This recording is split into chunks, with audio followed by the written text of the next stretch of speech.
bloody fingers. Two brothers were camping out in the woods. They had gone on a long walk through the tall, dark trees. Now they were lost. The sun was sinking lower and lower in the sky. "I think camp is that way," one said. "I think it's the other way," the second said. They stood looking at each other, not knowing what to do. Both of them were really scared. Just then they heard a sound behind them. Something was coming toward them through the woods. They turned around and looked. It was a man coming closer and closer. He was holding his hands up in the air. "Bloody fingers," he called out in a scary voice. The two brothers looked at each other with wide eyes.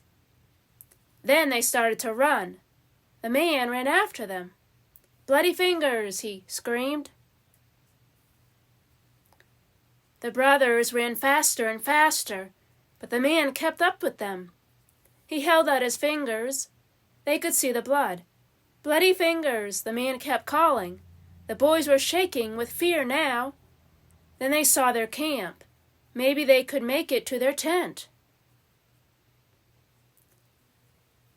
The boys ran into the campground, but the man kept right on running after them. "Bloody fingers," he yelled. He was getting closer and closer. Just in time, the brothers ran into their tent and hid under their cots. Their mother and father were gone, but their little sister was there. Outside the tent, the man was still screaming, "Bloody fingers!" The little sister looked at her brothers hiding under the cots.